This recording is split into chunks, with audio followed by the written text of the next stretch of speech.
Olá, seja bem-vindo aos destaques do Brasil e do mundo. Você confere agora as principais notícias. O programa Desenrola Brasil já renegociou mais de 8 bilhões de reais em dívidas pelos bancos em 4 semanas. O levantamento apontou ainda que 5 milhões de clientes com dívidas bancárias de até R$ 100 conseguiram limpar o nome. A Federação Brasileira de Bancos informou que entre 17 de julho e 11 de agosto, o Desenrola Brasil somou 8 bilhões e 100 milhões de reais em dívidas renegociadas por bancos. Os números dizem respeito à faixa 2 do programa, em que débitos bancários são renegociados por bancos em condições especiais. São incluídas dívidas de clientes com renda superior a 2 salários mínimos e menor do que R$ 20 mil e que não estejam incluídos no cadastro único. Para a Febraban, em setembro, com expansão da faixa 1, a adesão ao programa vai crescer muito. Outro destaque desta fase do programa é a possibilidade de bancos desnegativarem brasileiros com dívidas bancárias de até R$ 100. Segundo a Febraban, até aqui, 5 milhões de clientes tiveram o nome limpo. Ao todo, foram renegociados 1.296.000 contratos, beneficiando 985 mil clientes bancários.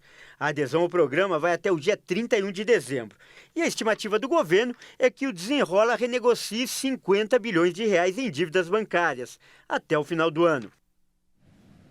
O censo de animais realizado no país apontou alguns dos nomes mais populares entre os pets. Bernardo, Pingo, Pudim, Mel, Mia e Bela estão entre eles.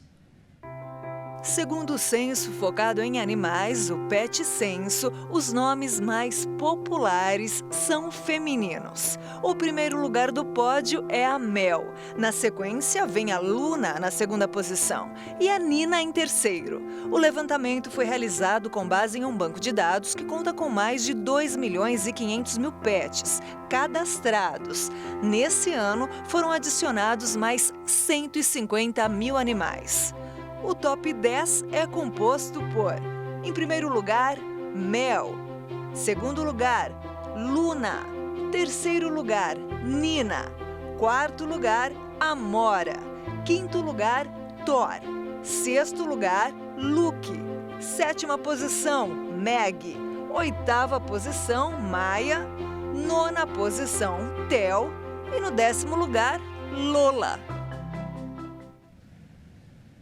Só fofurinha. Reclamações sobre o crédito consignado para aposentados e pensionistas do INSS quase triplicaram nesse ano. A informação foi divulgada pela Secretaria Nacional do Consumidor do Ministério da Justiça.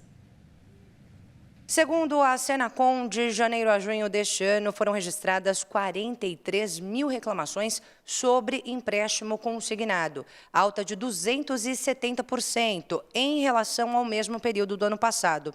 Só que no Procon São Paulo, onde nós estamos agora, a alta foi de 69%, um total aí de 8.400 queixas desse cunho, quase uma queixa por hora nesse período. Para explicar, falar um pouquinho mais sobre esse assunto, aqui ao meu lado está a Renata Reis, que é assessora técnica aqui do Procon São Paulo. Eu gostaria já de começar, Renata, falando sobre os principais motivos dessas reclamações. O consumidor é surpreendido com a cobrança de uma operação que ele não reconhece. Muitas vezes não há só o débito no benefício, há também o crédito do valor total do financiamento que ele não solicitou, que ele não contratou. Então, por isso que é muito importante que o consumidor procure a instituição financeira, conteste a cobrança e, não havendo a solução, aí ele pode registrar uma reclamação no Procon através do nosso site ou a partir do comparecimento em algum posto de atendimento do Procon São Paulo. A partir do momento que uma queixa é realizada, o que é feito? O fornecedor é automaticamente notificado para a apresentação de uma resposta em 10 dias corridos, onde se espera que a empresa cancele a operação, apresente uma proposta de devolução dos valores que foram indevidamente cobrados e cesse a cobrança no benefício do consumidor. Para encerrar, vamos deixar os canais para a reclamação através do Procon São Paulo? Ele pode fazer o acesso através do nosso site, efetuando um cadastro, ou ele pode procurar um agendamento também através do nosso site, nos nossos postos avançados das delegacias de polícia ou através dos postos do Poupa Tempo. Tá ótimo, Renata, muito obrigada pelas suas informações. Bem, a gente lembra aqui que o empréstimo consignado é aquele que é descontado diretamente em folha de pagamento, portanto, um dos mais fáceis de ser contratados. Além disso, a taxa de juros dele também é uma das menores do mercado. E justamente por isso, 17 milhões de aposentados e pensionistas do INSS têm um tipo de empréstimo consignado ativo. Isso representa quase metade dos beneficiários do Instituto. Nos destaques internacionais, o desemprego entre os jovens na China já chegou a 21%. Uma marca difícil em um país acostumado com o pleno emprego entre os jovens. A China suspendeu a divulgação de dados sobre o desemprego na faixa etária entre 16 e 24 anos, um grande problema da economia que a indignação dos jovens na internet e nas ruas de Pequim já deixava claro. De acordo com os últimos dados publicados em junho, 21,3% dos jovens no país estão sem emprego, uma porcentagem recorde em um país acostumado ao pleno emprego. Acho que a maioria das pessoas vai se preocupar. Agora há mais e mais graduandos universitários e menos empregos por causa da pandemia. A maioria das pessoas vai ficar preocupada.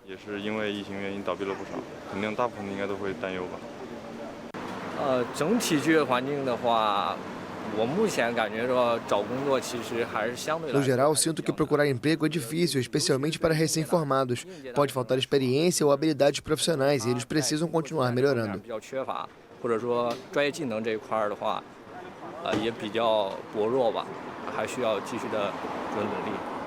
A suspensão da publicação dos números de desemprego entre os jovens anunciada nesta semana tem sido um dos principais temas de debate nas redes sociais e nas ruas da capital.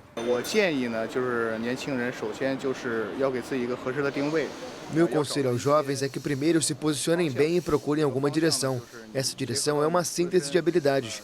Em segundo lugar, sinto que os jovens não deveriam ser muito preguiçosos, precisam ser trabalhadores, porque os jovens têm vitalidade, então precisam ser trabalhadores para encontrar emprego, encontrar recursos. Em terceiro lugar, é perseverança. Acho que para pessoas de fora de Pequim é preciso perseverar, é a única forma de ter resultado. E de volta ao Brasil agora, mas para falar sobre novas contratações no mercado de trabalho, o agronegócio está impulsionando a geração de empregos no país. O setor é um dos destaques da economia brasileira. Um levantamento mostrou que dos 5 municípios com maior número de vagas abertas no primeiro semestre, 4 estão ligados à atividade agrícola. O repórter Leonardo Félix tem as informações. Com a taxa de desemprego no menor patamar desde 2014, algumas cidades do país estão se destacando na criação de novos empregos.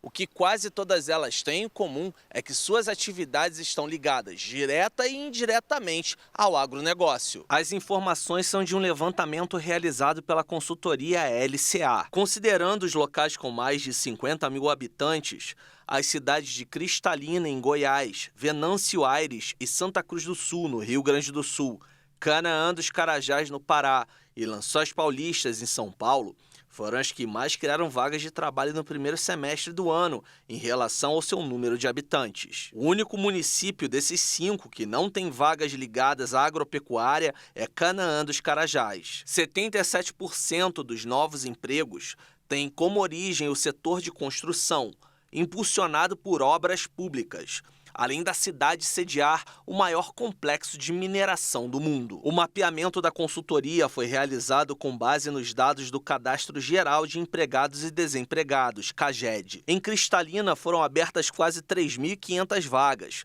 o equivalente a 5,6% do total de habitantes. 87% das vagas surgiram por conta da agricultura, principalmente com o cultivo da soja. Já em Venâncio Aires, a relação emprego formal por habitantes chegou a 5,3%. O agro respondeu por 95% dos postos abertos no primeiro semestre. No primeiro trimestre de 2023, o Produto Interno Bruto, PIB, cresceu 1,9% em relação aos 3 últimos meses de 2022. Este resultado foi puxado pelo agronegócio, tendo em vista que o setor cresceu 21,6% no mesmo período. E por hoje é só. Essa edição fica por aqui, mas se você quiser rever essa ou conferir outras reportagens, é só acessar o nosso canal Hit Notícias no YouTube. Muito obrigada pela sua companhia. Tchau!